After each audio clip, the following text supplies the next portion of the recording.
Welcome back to another episode of Oratio Podium. Today we are joined by Wendy. Wendy is one of the most experienced debaters I know in the circuit and also in the region around me. They have a very diverse experience across different regional circuits as well as across their debating journey. I think it will be a very interesting experience knowing a lot about their experiences globally as well as their debating interests and how they have debated throughout the years. Wendy, thank you so much for agreeing to come on board. If you could kindly just give a short introduction about yourself and what do you do for our viewers and listeners. Yeah, absolutely. Hi, I'm Wendy. I am currently a second year studying ancient literature. I moved to, well, I'm currently 20. I grew up in Beijing and I moved to England when I was 13. So I would say very much my experience of the East and the West is very half half. I also started debating at the age of 11, which means that I have almost as long a debating life than as long a non-debating life. So 9 years versus 11 years, I imagine. Um, I'm currently full time coaching debating because I'm on a gap year. So I do a lot of coaching. I do a lot of charity work for female debaters in Southeast Asia. I also do work for Rape Crisis Center, which is an organization originally based in England and Wales. But yeah, all in all, my current life revolves around debating, doing charity work, and potentially, if luck turns out, getting another ancient literature degree somewhere in HK or Singapore. That sounds very nice, Wendy. I think the first thing that would come into notice is that you've done debating across a lot of regions and across a lot of spectrums. So I think there will be unique experiences and perspectives that we'll have to engage with when you are giving a brief rundown. But just to start off, I think you are also very engaged, as you mentioned, for a very long time into debating. So was there any specific incident or any specific particular event which got you into debating? Yeah, absolutely. I was always very much a literature nerd. I attended a lot of kind of book reading and literature club when I was in primary school. So I think when I was in year five, my teacher did a discussion on the ending of The Little Prince, which is a French fairy tale book. And the open ending was basically two teams discussing whether or not the open ending of the book was a positive one where the little prince returned to his home planet, or a negative one where he just died in the desert.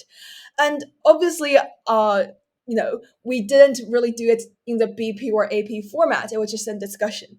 By was picked up by my teacher and then later referred onto debating club because the teacher was like, even though you personally think it's a positive ending, but when you were assigned to the negative ending team, you were able to spot a lot of really, really obvious logical gaps or use a lot of propositions rhetoric against them. And I think all of those things, even though like BP and AP wasn't even a thing in China, my teacher, Miss Ma, was just like, this is something I picked up on. Have you ever considered, rather than just reading books or writing an analysis or commentary about books, constructing your own speech, doing your own storytelling, and like getting your voice and thought process out there? I think it's something you will enjoy. I think it's quite frankly something you'll be good at and good for your academic career. I think that's broadly the first instance it started.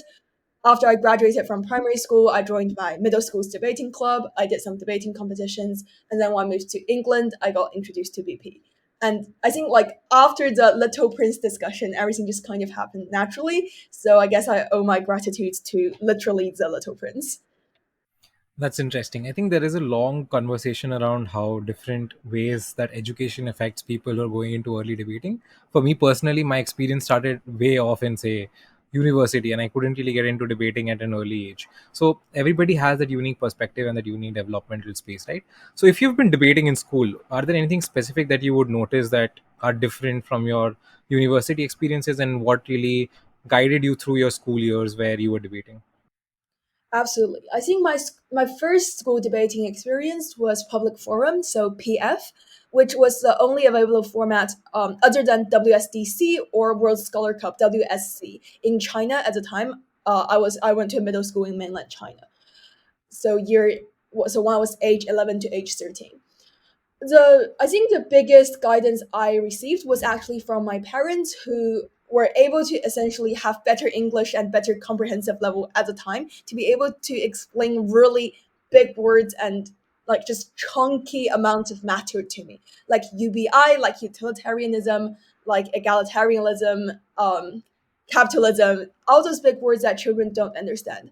I think that's often one of the largest difficulties children in, well, not just in China, but anyone who's like trying to access debating at a very young age. I think often the barrier to entry isn't not knowing how to speak English, because a lot of them are very bilingual and have excellent English. Often the largest barrier to entry is, not being able to grasp hard concepts or read as fast or read the matter file as fast as university students who read Ryan Lafferty can.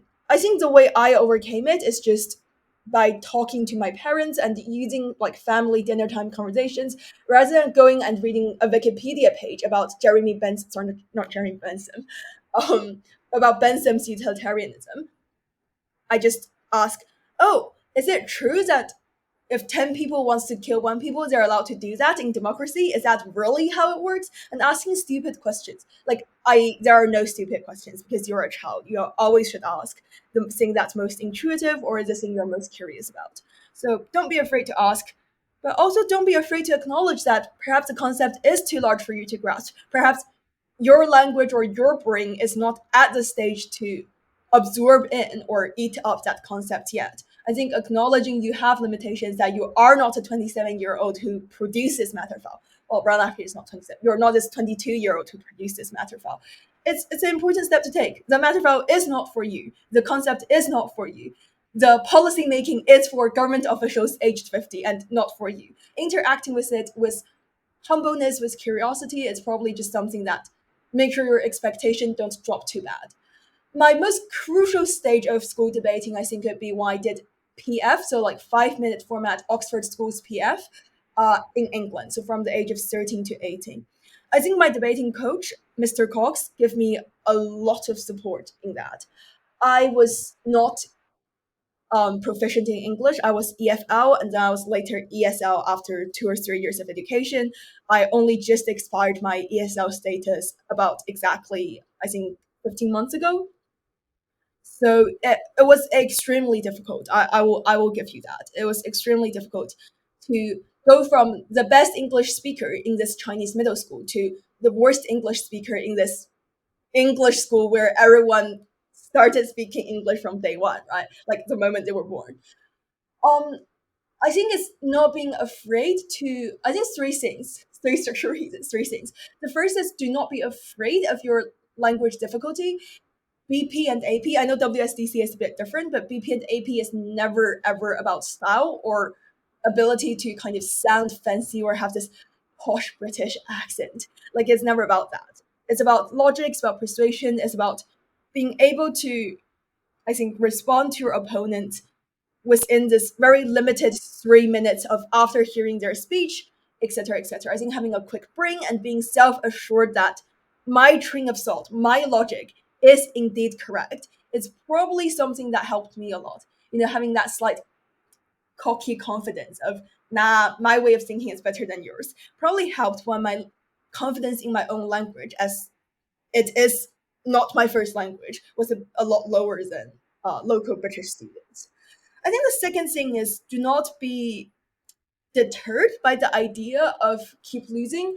I know in a lot of South Asia circuits, well, maybe it's just China because I came from a slightly tiger parenting family, that keep taking fours or keep taking zeros in debating is something that you consider losing face, or something, again, because naturally I was a kid, I was a 14-year-old, I was a 15-year-old. Keep being told that you're objectively by BP standards the worst one in the room. It's probably something quite soul crushing or just like demoralizing, right? But I think it's a phase, because if you keep taking fours, one day you start taking a third, one day you start taking a second, one day you start taking a first. I think I went through all fours in my first tournament, and then 2 out of 4 was fours, and then 1 out of 4 was fours, and then eventually I was, before you knew it, you were the best novice category, and then you were breaking open in your like in that school tournament, and then I was at Oxford Finals Day. So I think it's just, even best debaters take fours. Even Ryan Lafferty will have a day where he take 2 consecutive fours. I think it's natural to lose. I think it's natural to feel demoralized and feel you're not suited for a sport when you keep losing. I think let it flow into you and then flow out of you. Do not resist and say, I must not feel demoralized. I must not feel, I don't know, less confident. I must not feel upset for losing. Allow yourself to be upset. It's a very human, natural reaction. And I think Mr. Cox being there and keep saying that, yeah, you can cry if you want to. I'm just gonna like, stand here and laugh because I know one day you will stand here and laugh at your juniors who cry because you know they will not give up. You know they will become, I know you will become as good as me, and you one day will know your kids will become as good as you. And it's true, and it's true. And I very much think he is a great prophet for saying that. I think the last thing, so do not be scared of your language ability. Do not resist the sense of feeling upset and the sense of being demoralized. And the last thing is just make friends. And I know everyone say, the real major is about the friend you make. Debating is, where you make a lot of friends. But genuinely, make friends. I think the loveliest moments I have in debating is not top breaking, is not getting like top 10 speaker awards. But having someone who I met 2 years ago at a competition where they're like, oh yeah, 2 years ago I flight in from Korea to do Oxford finals and I saw you in that final. Good to see you again at LSE Open now that we're both university students. Because I was 17 at the time, he was 16 at the time. And we meet again when I'm 20 and he is 19. And I was like, this is miraculous. Like fate bring us back together.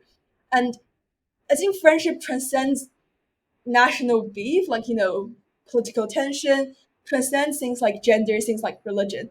I have friends telling me that they're cis and straight and male, and they don't support certain aspects of how vocal I am about my identity.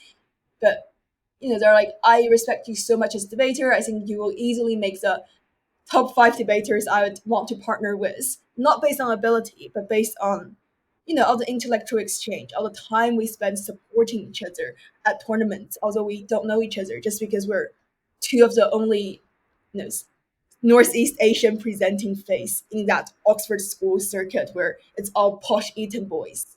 And we're like, oh, I'm from China, you're from South Korea. We should support each other and things like that. I think it's moments like that, and not to mention how we become friends with our debating partners. Or even sometimes we end up, the very famous joke of debating instance, we end up dating someone from our debating club.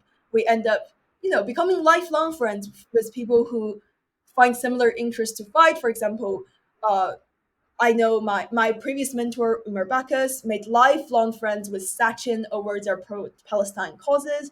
I know Ted Chan is lifelong friends with some of LSE people that supported him through his journey of debating. Because like that friendship extends beyond debating. So debating may end, your major's eligibility may expire as you graduate, but friendship truly do last. And I hope some of my current friendships last beyond debating because one day we all retire and even one day we all die. But the spirit of love, the spirit of celebrating the freedom of speech and things we care about will live on. And perhaps this is my naivety, this is my optimism, but yeah. So broadly, this is the three things that supported me through my, I think, most intense and difficult years of English school debating in a British boarding school in the corner of southern England. True, I think that's very interesting as well, right? Because you do highlight a lot of important things as to where, in some places, people will have a lot of self doubt, how to actualize themselves with having that self doubt into spaces where they're more comfortable debating. Because at least at the end of the day, it's all about access, but it's also all about, say, the idea that you should be comfortable debating in places where people do not like make you feel low because of who you are or what you do. But it's also about places where debating becomes an activity which is more like a stimulant to you and people around you. So you do highlight so many interesting things, like you do make lifelong friendships out of debating at times. You do make very interesting choices also while debating, if I'm not wrong at certain points. So very interesting to take that into account. But let's just move on to this next segment as well, because I think you've mentioned your journey through your schooling years, but then that transcends into, say, your university experiences and how you went into, say, doing other experiences. So what made you like become such a like global debater, and how did you like go from a school level debater to a university level debater? What were the transitional years, and how did you face off the things, and did you find any challenges or any differences there? Okay, in terms of how I moved shifted from doing only Oxford and Cambridge and English regional majors, I think I do owe my thanks to UCL debating, but more specifically to Umar Bacchus, because when I first joined university, um, I'm not sure if it's like a racial bias or just because people kindly assigned me with people who are also from China. It made it very difficult because a lot of my initial partners do not speak fluent English, have never done debating in their life, only came here because they thought debating is an activity sounded cool and they wanted to try. I think the massive kind of skill or expectation differential actually made me quite not disappointed, but I think just let down in the sense that I don't think I have someone from first year who is matching of my ability because I'm not good enough as I'm very self-aware to match someone who has been debating for 2 or 3 years and is now trying to hit the WUDC or EUDC or Oxford break. But I also recognize myself as significantly more experienced than someone who has never done debating before, having done 5 years of debating at schools level and had my own breaks at regional schools regionals. I think I owe a lot of sense, and I say this a lot, and Umar is probably annoyed at me for saying this to Umar Bacchus, who at Oxbridge University trials picked me out and said, look, I think you're not just a novice who is ESL. I think you're beyond that. I think you're obviously very experienced, although you still need to adjust to the university meta. But he saw the potential in me and he encouraged me to, train as hard as possible, take as many opportunities as possible, and all in all, give myself the time rather than saying within the first 3 months, I want to achieve break A, break B, break C. Say within the first year, within the entirety of my university journey, I want to experience and achieve this and that. I think having someone to reality check me and say, calm down, you're good, but you need time is something so crucially important to me. And the second thing I owe my thanks to, or just like should caution everyone who is transitioning from school to university, is it is just a lot harder. You might be one of the best debaters in your school. You are probably at average level in university. This is probably for the first reason is speech are 7 minutes long at university level rather than five. You are just going up against people who are used to having 2 extra minutes of content, who are prepared to talk for 2 extra minutes, which is 300 to 400 words if debaters speak fast enough. The topics, the motions are also just much, much more in depth. You're expected to talk about things beyond environmentalism, things beyond should we set students' homework? Should we ban smoking? There are much more complicated things like Israel Palestine conflict, Russia Ukraine conflict.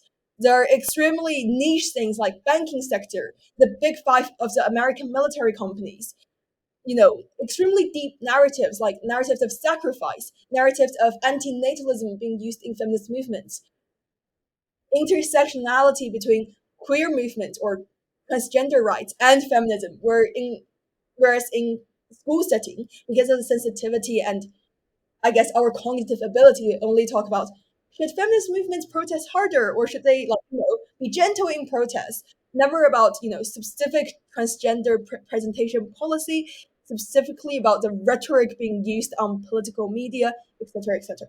And you probably just hadn't read as much news. You probably hadn't read as much scholarship as university students. It is just much much harder. If you're Team England or like Team Canada, sure, different story, but for an average school debater that excelled in your own middle school or high school or prep school, you're not going to excel in the same way in university. I'm 80% sure of that. I'm more than certain. I'm not going to say 100% because never say never, but I think experiences drop. It be expecting of this drop. And the last thing is just drinking. There's a lot of drinking at university socials. I went to England, pub culture and drinking culture in England. Specifically, I went to a university in London, which means the drinking culture there is crazy. Like, I do not remember going to a debate competition that is alcohol free. I do not remember going to a training session where it do not conclude with people saying farewell in front of a pub. No exception. Everything. For the 1 year that I did my first year, like my entrance year of university, everything concluded in people being tipsy or drunk or sober, but watching other people drink and going like, "Pet, pet, I will see you." Like, sober up, get some food, get some water when you get home, text me, be safe, etc. Etc. It's crazy, and I think because this is just not something you see in high school. You're not allowed to drink alcohol when you're at high school. Navigating the dynamic of a noisy pub, people being a bit drunk and a bit not touchy, but like a bit more physical and patting on the back and calling you bro, even if you don't really know them. It's a very new social dynamic.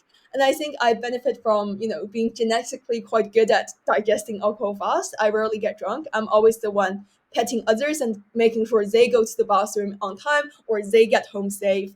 So that probably benefited me a bit. That made my transition slightly easier, but I sometimes imagine a world where I come from a culture or a country or like just a family background that means I cannot do much drinking. And I think that would have made my time a lot more difficult, or just I think made the transition a lot more not culture gap, a lot more unsmooth. What's a opposite word for unsmooth?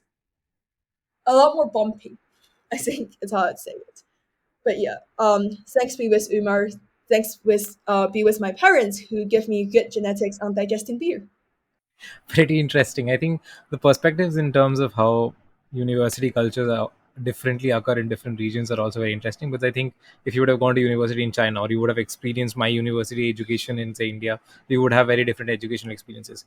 Or if I'm in a law background versus I'm in an engineering background, that also has a lot of differences in different places, because maybe lawyers drink more, engineers drink less because engineers have more stress, or lawyers don't have as much stress, or something around that line. That social dynamic becomes very confused and very interesting also in some places, and you have to be careful, but also it's very engaging with you as well in different ways.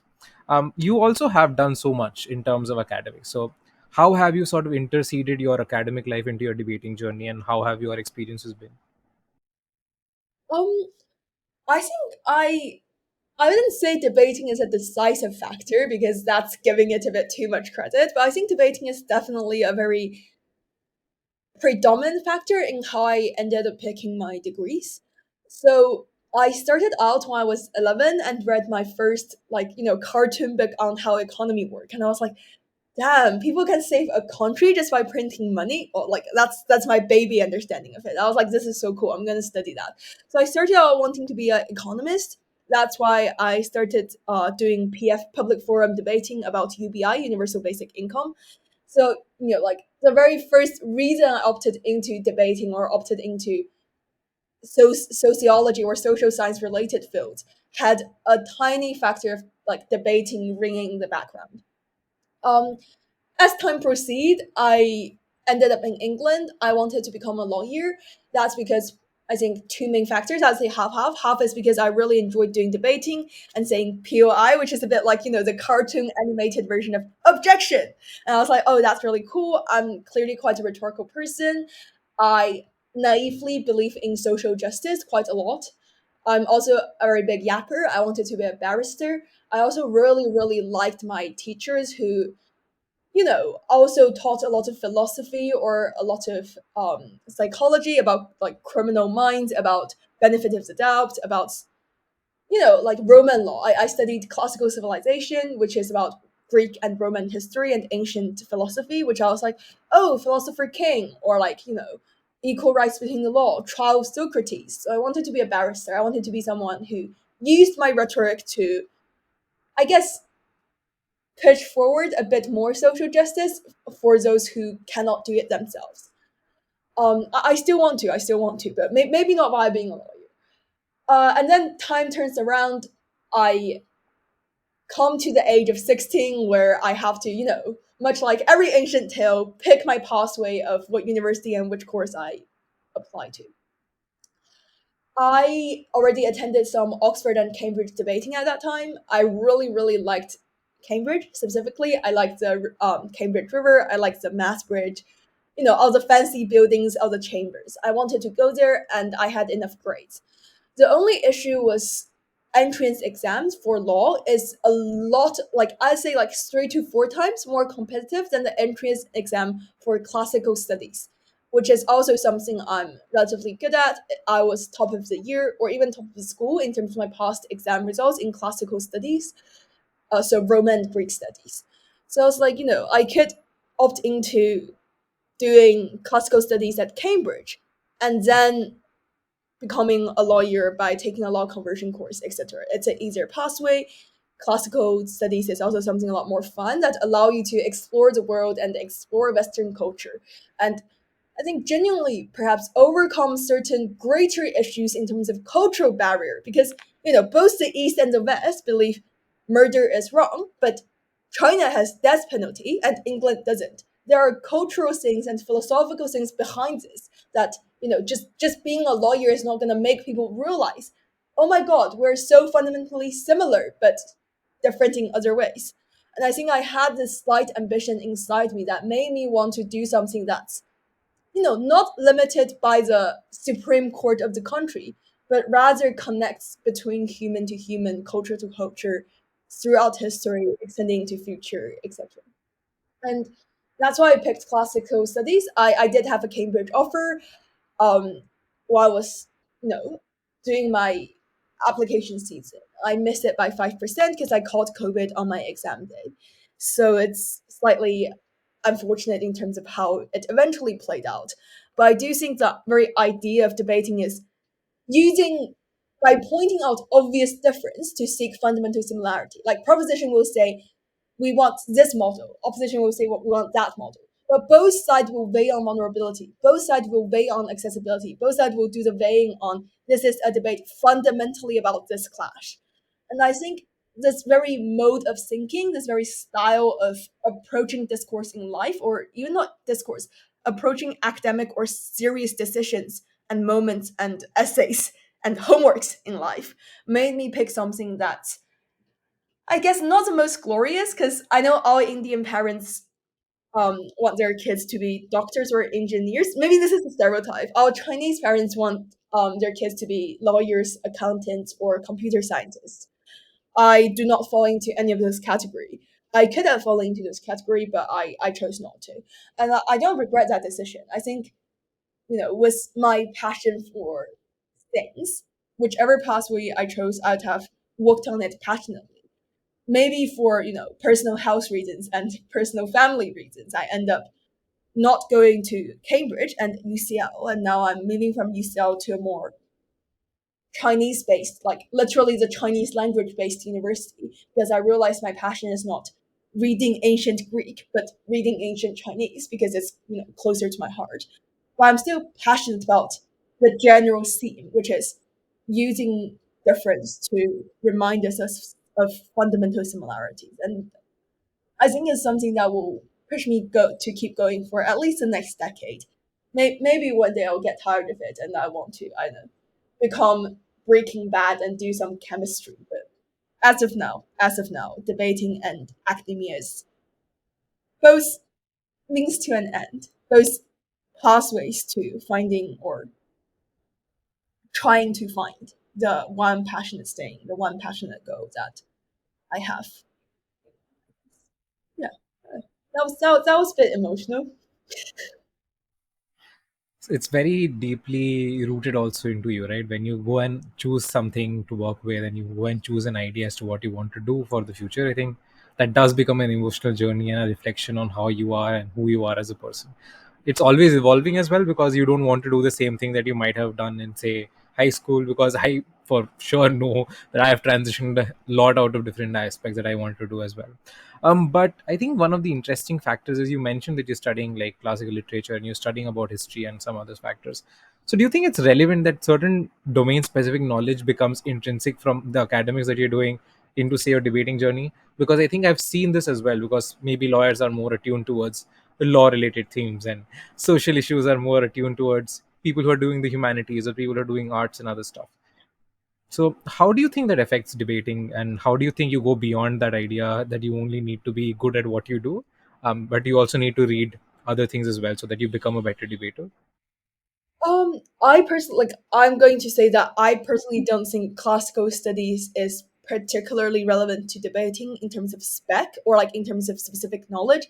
I think all degrees are perhaps not that relevant to like spec knowledge are not that relevant, except I would say maybe politics and economics. but it's just the basics. Because okay, so the answer is three parts. First, the curse of spec knowledge, which is something I want to warn everyone slightly, or caution everyone, not warn, I think warn is heavy word, caution everyone against.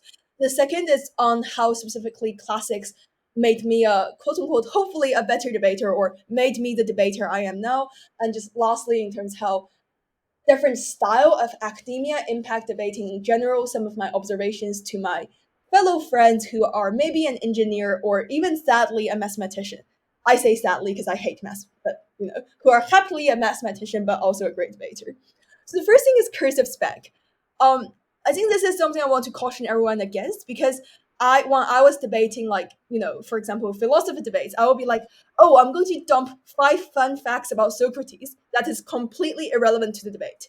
Like, sure, I might know a lot about Socrates or hedonism, but no one actually need to know those facts about hedonism to be able to conduct this debate well or be able to forward their argument. Debating fundamentally is still a game about logic, about persuasion, about using those facts in those debates. If I just state those 5 facts, that's exactly the same as me saying 5 songs of Taylor Swift without using them specifically in the debate. It doesn't add much to the debate. I think this is more obvious in law debates, where law students will just be like, in law, we have this thing called like civil common law distinction, or we have this thing called innocent until proven guilty, or we have this thing called benefit of the doubt, or I have this thing called like prima facie assumption. Yeah, no one cares. Like the panel does not know about this. The panel will find it interesting, and the panel will be like, cool, interesting, what's next? I think a lot of students who are experts in econ or politics do the same, where they say, in this like specific act of 1959, there's one act against discrimination, or there's one specific voting system that Nixon was able to win in passing of this specific policy that, like, I don't know, secured his dictatorship of the Congress or something. I don't know, I'm making this up. But I hear people say this a lot of the time, like many times. A lot of people do that. And I'm like, because I judge debating as well. I was like, so what? Thank you for this really fun Q&A session, not Q&A session, general knowledge introduction session. I could have just gone and watched a TED talk on this.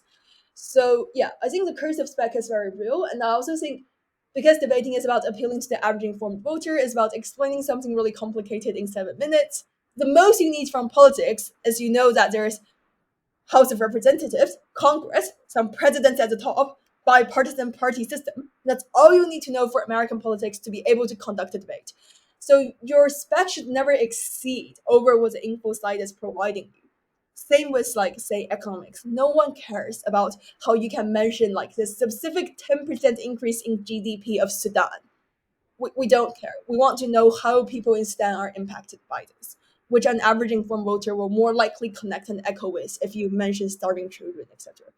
Um, things like that. So I want to caution everyone against using spec knowledge. People keep saying, people who do PPE, politics, philosophy, economics, are the best kind of people to partner with when you're selecting a debate partner. Not true. The best debater in China, well, in my personal opinion, my favorite debater, who I think is the most talented on a very personal level, is a mathematician. I cannot call him the best because other debaters in China's fans will come and beat me up. But his name is Ricky Jin. I don't know if you have seen him. Oh, brilliant, brilliant. Next Ryan Lafferty. China has their own Ryan Lafferty. I love him. But yeah, sorry, circling back. He is a mathematician, right? His degree has nothing to do with debate, unless there's a debate of this house supports Pythagoras' theorem or something like this house supports multiplication. But he's excellent. He's absolutely excellent. Right? So I caution everyone against using the cursive spec. But I do think, having done economics or politics from the age of 18 means you're more familiar with terms like, what's that called? Like quantitative easing, or like, separation of power, autonomy of people. I think being more familiar with usage and intuition prompts associated surrounding those specific terminologies is probably helpful. I think this is blessing of your spec, not curse of your spec, but anything deeper beyond that do become a curse. And I talk as someone who, lost debate over dumping my personal knowledge on philosophy of Socrates or philosophy of Horace, and then the judge go like, so what? Not relevant. I don't care. And then we take a force. The second thing is how classics specifically helped me. I think there's one instance where there's a debate about archaeology. You know, I talk about my experience of seeing artifacts, my experience of going to museums, my experience of seeing a very Western centric narrative surrounding it. Because, Greece, home of democracy. Rome, the greatest empire in the world. No mentions of Muslim culture, no mentions of old Indian epics, no mentions of China and its Great Wall. Very Western centric, right? So I think being able to call out those things as someone who studied classical literature or studied Western classical literature, but also grew up in China and spent crucial age of my childhood there, is something helpful in archaeology debates, in maybe like conservation of artifact debates, maybe in art debates. I think I remember me calling out, Leonardo da Vinci's painting, The Last Supper, with Jesus sitting in the middle or having supper is very Western centric. It's 13 white men, right? Like it's by definition very Western centric. And everyone is like, goated painting. Whereas no one talk about all the amazing wall paintings or amazing sculptures in India, in um previously in like say Vietnam, in places I have been like Thailand, great temples, great religious sites. In China, great Buddhist sites. In I think I'm sure like Japan, in Nepal, a lot of like local indigenous religions. No one talk about those, and then it's like random 13 men having supper is like suddenly the most goated thing on planet Earth, right? Like being able to call out those bias. But again, I don't think this specifically comes from me studying classical literature and five ideas of Horace or five ideas of Augustus or five poems written by, I don't know, like Sappho. I think it comes from your own reflection, your own identity, or your own sense of not passion, but your own sense of desperate vocalness of wanting your culture, wanting your region, wanting your circuit to be heard, to be recognized, not only in debate land, but in art land, in religion land, etc. But I think that definitely helped me a lot in debates about art and culture. The last thing I want to talk about, which I believe was how different ways of thinking or different ways of doing academia. So circling back to our lovely mathematician in China, I think doing like my debating partner is a physics student. I know, crazy. I partner with all the most STEM nerdy human man stereotypes, like Sheldons. Like all my partners are a bit of a mini Sheldon or from Big Bang Theory or mini Leonard. I can't remember. Mini STEM nerds. Anyhow, I think humanities students means they are more likely to be naturally rhetorical. We are more likely to appeal to emotions, which helps with debating because we need to convince someone that the little prince truly did die. This is really sad, and we must not buy into this ending. Therefore, support proposition where he returned to his home planet. We're less likely to focus on nitty gritty details of did a snake bite him? Did he run out of water? We're more likely to focus on appealing of general intuition, summoning human basic emotions and empathy. Whereas I do think mathematicians stereotypically and or like STEM students stereotypically, at least those I have worked with, have very niche focus on certain logical fallacies.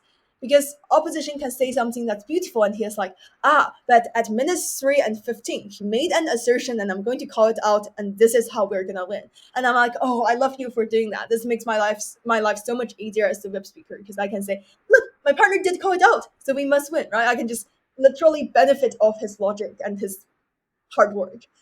I think doing STEM generally also means you're I think a lot more thorough and detailed because if you make one decimal place mistake, that goes completely wrong. I think something being a probability of zero point 0.3 and 0.03 is very, very different. So they're more likely to be thorough in not making mistakes. They're more likely to be very, not harsh, but very thorough when scrutinizing the other side. Forgive me for more detailed, more holistic in examining how the other side is forwarding their argument, whereas I will catch the headline and I will be like, I fundamentally oppose your headline on women needing more space. Women don't need space. Women need freedom, or women need, you know, uh, principles being upheld. Women need dignity, not just space. If you give them a lot of space but not dignity, screw you. Like I'm more likely to react in this way at my earlier ages of debating. So I think having a partner who do physics or having a partner who do even economics allow me to woo things in more holistic ways, allow me to almost be a bit more reductive to the other side.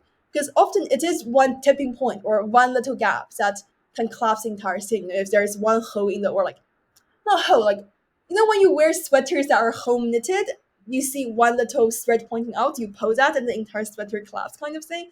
I think being able to do that is something I see in a lot of STEM students, which I think is really smart, and I try and aspire to that.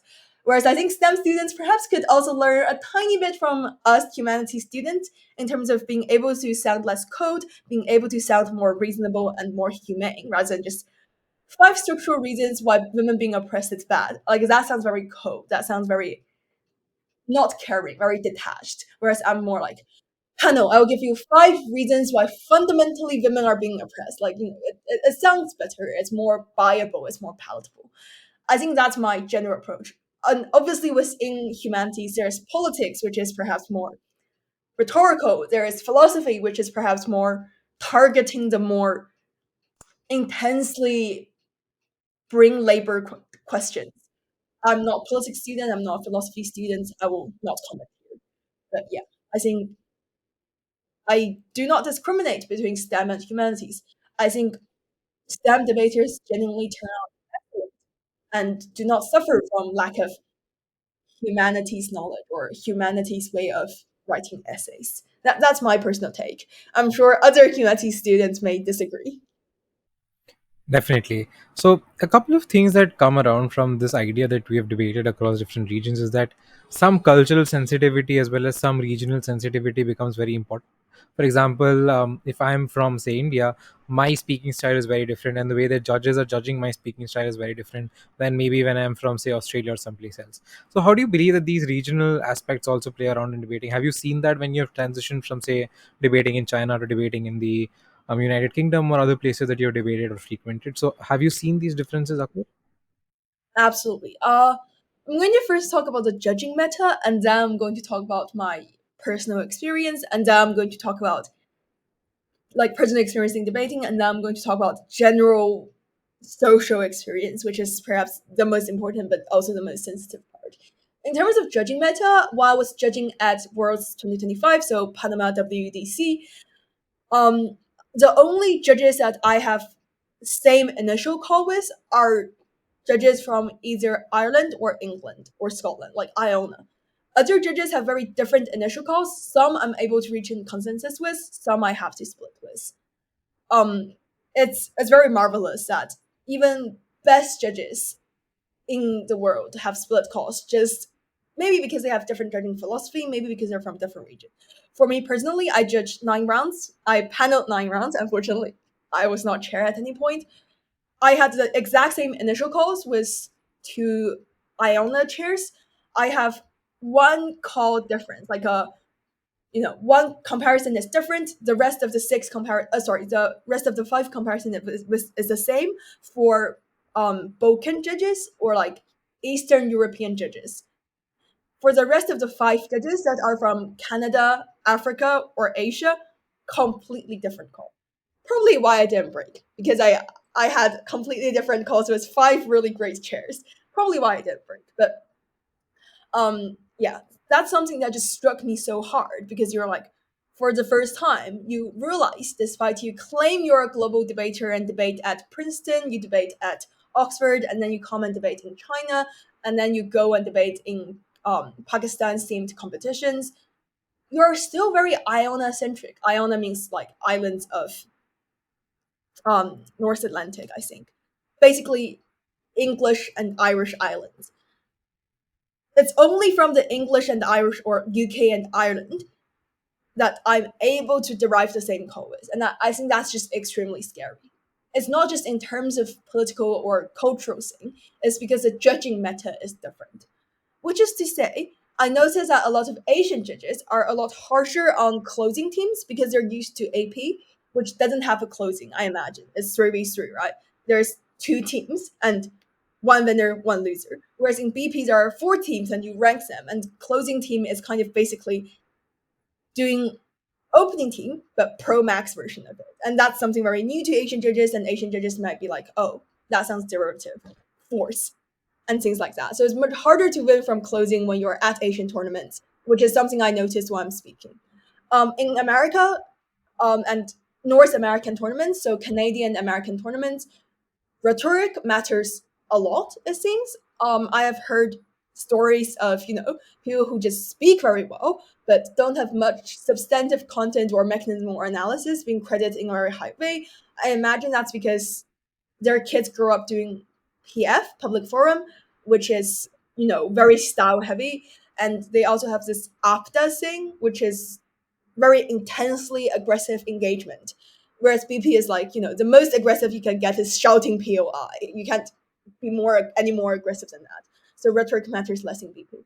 I think all of those things, all of those judging meta. Oh, also speaks. Speaks are extremely low in Asian tournaments because I think the maximum you get in AP is an 83, which means that judges don't want to easily give out something beginning with an 8. They go like, you're good, 79. Whereas because I grew up doing speaking judging BP, I would be like, you're good, 81, instant 81, or like even instant 83, because the highest I have seen in my life is 85. I've spoken 83s before. I'm like, if I can speak an 83, this young, lovely gentleman surely has spoken an 83. Like, if I have spoken an 83 when I was quite young. So for all those reasons, I think different circuits, because of how their pathway to BP or the time they have spent with BP are different. The level of respect or the level of passion and engagement or even indulgence they have put onto BP is different. Like in England, there's nothing other than BP. It's British parliamentary. You cannot do American parliamentary or Asia parliamentary in England. Australs, they have service three, so Australs tend to have lower speaks, give lower. Australian judges tends to have a tendency of giving lower speaks. I'm not generalizing and saying everyone. I've seen this happen before a few times.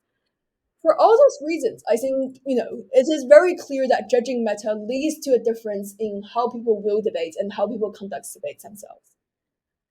The last thing I want to talk about is like not bias, but socially constructed norms. I'm going to try and phrase this very delicately. Means people run different things and credit different things. For example, LGBTQ plus content is likely to get quite high credit in English debating circuit, like sorry, London or um, European debating circuit, whereas in China or India, I'm not sure about India, so I will not say that. In China and Pakistan, where I have debated, running LGBTQ people deserve rights or LGBTQ people are vulnerable. It's something that's very not viewed negatively, just people are unfamiliar with. It's not something that's stuck to them. They're like, what do you mean by they deserve rights? Never heard of them. Do they exist? Like, I kid you not, there are extensions, or not even extensions, there are prime minister speakers saying we should be against LGBT promotion because they're going to lower birth rates and birth rates matter. And like, if you said that in England, or if you said that in Ireland, or even if you said that in USA or Canada, or even like France, that's an equity violation. That by definition is an equity violation. You cannot make generalizations like this. You cannot, say that we ought to be against something just because they're sexually promiscuous. One, maybe it's true to some extent, but you cannot run this as a debate winning argument. You definitely will not win. But in China, that's perfectly acceptable. Not perfectly acceptable. That's oftentimes common. I hadn't debated in China in recent years. I'm not sure how progressive sentiment has evolved or has backlashed. I'm genuinely not sure. I'm still figuring out myself. I definitely know that pronoun policy is not a thing in China. People will not understand why misgendering someone is bad. People have not heard of pronouns because in China you only have he, she, it in Mandarin characters and in Cantonese characters. So you cannot write they, them out without saying he, her plural or he, him plural. There is no such thing as they, them. And I think that definitely means that you have to be selective in almost doing a bit of background check of your judges, if they're very conservative, if they're, open to progressive ideas like LGBTQ people aren't all morally corrupt people who touch your children. Like, people are susceptible to those bias because they grow up. It's not because they're unequitable people or because they're bad people. It's because they grow up in an environment that have taught them that way, or they grow up in an environment where they have not even had a chance to discuss this topic because it's so taboo. I have had Pakistani debaters coming to me and saying that, like, I've never wanted to be around gay people, and unfortunately, like, that's something they don't consider problematic to say. That's just something they genuinely believe because their religion has educated them that way. And they're like, I think debating is so left leaning that I'm forced to tolerate gay people. Like, that's also a valuable stance in, or like valid stance in their opinion, because I can say, oh, debating has become so right leaning, I'm forced to tolerate straight people. Like, or like forced to tolerate people like this specific Pakistani debater. Like, I think everyone have their own bias, and I think being across different regions, whereas I think London being the heart of progressivism and Beijing being the capital of China, which is quite a traditional and I think politically sensitive country, is a massive drop, not massive drop, but a massive disparity. I think is a massive cultural shock. I think there is definitely self reflection of, am I truly to be privileged in the way I'm able to present, in the way I'm able to use my pronouns while I'm in London, and how a lot of people do not have that privilege, or how a lot of people don't even consider that a privilege. People think it's stupid to have pronouns. People think it's not a privilege, it's an annoyance, etc., etc. And I think eye opening, definitely. I think making me more dedicated to exploring fundamental similarities by spotting differences, definitely. Right. Um, let's go into this last final section then, right? I think, Wendy, you discussed so much about all of your experiences in work and how different cultural, regional sensitivities work around in debating and how backgrounds of debaters work.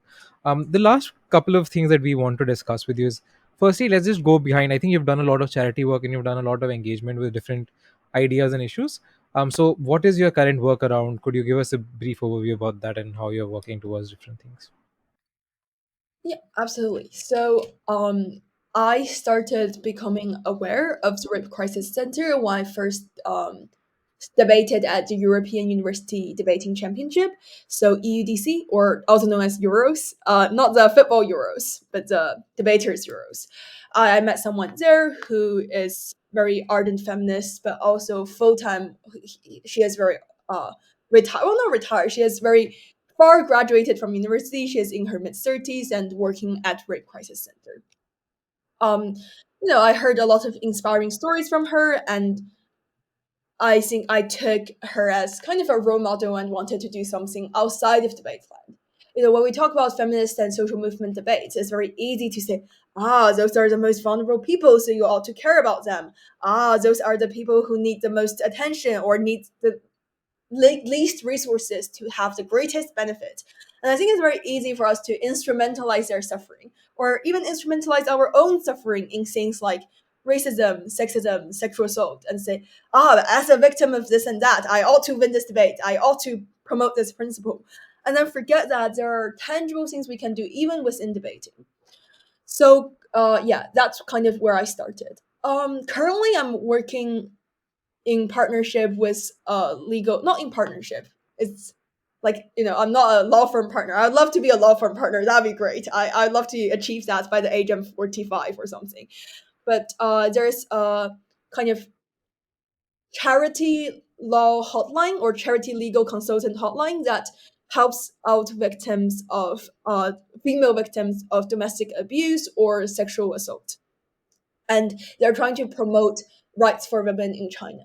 So my way of supporting them, because I do not unfortunately have a law degree yet, and I'm not full-time employed. Like, I don't have any credentials. I hadn't finished my undergrad because I keep switching courses at the whim of my wish. My way of doing it is I organize debating comps. I charge reg fee, and via charging this reg fee, I am able to, you know, raise some money and send it to them. So the lawyers or the hotline pickup and phone calling center people are able to, for example, pay other volunteers, for example, to take flights into very impoverished areas where this woman is getting domestically abused and do the case for them. Um, I mean, I'm looking to do more activities like that. In the most recent activity, we did a full women and gender minority debate competition. We were able to raise roughly about 2,000 RMB, which is, I'd say, like $250, $260, which isn't a lot, but with the purchasing power and price in China, it could actually, sustain the company from, or sorry, sustain the organization, sustain the law firm for going for another while. I personally work as a coach, debating coach. I personally do a lot of debating workshops. I judge. I attend competitions and ask for waivers in a very shameless way. And I say, look, this waiver isn't for me. Any waiver you give goes into um, helping charity. So people think, you must, be this really amazing woman who is very successful in her mid 30s that work full time for the Rape Crisis Center to be considered a social activist or be considered a valuable part of the movement. Not really. I think you, by hosting those lectures and giving a platform to say those things, the young women who attended my tournament, people who literally liked the tournament took a screenshot of it and put it in their WeChat moment, which is like the Chinese version of Facebook, and said, nice tournament. They are participating in the advocacy and in the proliferation of women who are perhaps less privileged than us, or women who are vulnerable and need the most help, as we like to say in debating. And I think it's genuinely not far away. It looks as simple as saying, "Hey, can you give me a waiver?" Even if you don't want to organize a big scale thing like that, because you fear backlash, you fear you're not competent enough, which is totally normal. And I do want to stress this: it's very easy to do if you have the heart for it, if you have the eye on the lookout for it. You can literally go to a comp and say, "Hey, can you give me a 20% waiver if the reg fee is like 40 USD?" And you say, "Can I have a 20% waiver?" Which would be, I'm really bad at math. 20% waiver would be 8 USD, I imagine. Yeah, sorry. Can I have this waiver, 20% waiver? 8 USD is not going to impact your competition income. But if I do that for 5 comps, that's 40 USD that could literally pay for lunch for the workers or for the volunteers who came here for, this, for example, anti-domestic abuse conference. Everyone will get their lunch. Everyone will get their free lunch, which means more women are likely to attend this anti-domestic abuse conference. It's not that difficult. Like, you asking people nicely 5 times, and then by the end of the month, women will get free lunches. And I think that's a convenient way of doing it. And it requires a lot of good faith. It requires a lot of bravery. It requires, I think, definitely checking that there are organizations or there are anti-domestic abuse conferences going on that weekend and things like that. But you do not have to be this amazing middle-aged women who work full-time to be considered an advocate for charity, to be considered a, I think, important building block of a movement or of an ideology. I think it's accessible to us. It's something everyone should participate in. It's my hot take, because you never know whether you're going to fall into a scenario where you're the one who are the most vulnerable, who you're the one that needs a free lunch or the travel subsidy to attend this conference that matters to you. That's very interesting. And I think also very relevant in terms of how we are experiencing different problems and social issues around us and how we sort of try to solve them. Just like the final question to end things off, what would you give as an advice to a debater or a judge as we are closing off? Or what are the last couple of thoughts you'd like to leave everybody with? Debater or judge. I think for anyone who is in the debating industry, ask yourself why you're here and what you want at the end of this. I think I'm not saying that, if you're only here to, I don't know, get breaks or get paid for your judging salary, you should walk out. I think that's perhaps a very idealistic take that we shouldn't force on everyone. But I do think it helps you not on good rainbow sunshine days, but on rainy days. on difficult times. If you always think back to why you're here. So, for example, when I went through an entire month without making any breaks and keep speaking 75s, I asked myself, why am I here? Oh, I didn't come here for the break. I came here because I enjoyed reading The Little Prince. I came here because I want my favors to go to the conference free lunch.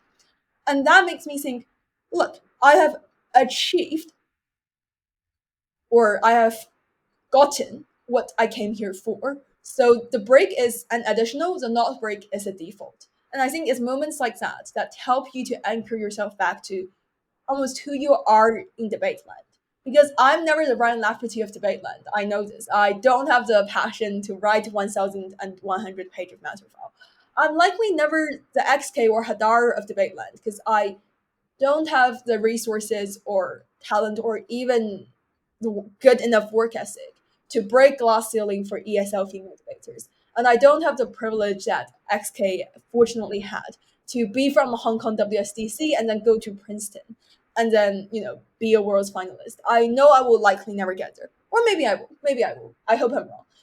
So I tell myself I'm not going to aspire to those people, but going to aspire to this lovely lady who worked in the Rape Crisis Center. I'm going to aspire to my mentor Umar Bakas, who literally kind of saved my life when I was hospitalized over a very unfortunate incident. I'm going to aspire to be people like them. I'm going to aspire to be Wendy, who started off liking The Little Prince, who currently still likes ideas and you know this is getting emotional, ideas and beliefs surrounding helping the most vulnerable. And I think as long as you remind yourself you're here to help the most vulnerable, or replace this phrase with whatever you're here for, and you're able to satisfy yourself with, did I satisfy this? You're able to feel satisfied at the end by saying, I did get what I want, or you can feel dissatisfied if you didn't get it. And then you tell yourself, I'm gonna keep going until I get what I want. So I always ask yourself why you're here and what you want at the end of this. Because it will keep you going, or it will gently remind you you have gotten what you want. Now it's the time to take a break and not a debating break. True. Thank you so much, Wendy, for agreeing to come on board. And I think the viewers and listeners will get a lot out of this entire session. It was very insightful to learn about different perspectives and also your personal journeys and experiences. We hope to have you again soon. Thank you. Thank you for inviting me, and best of luck with your little project.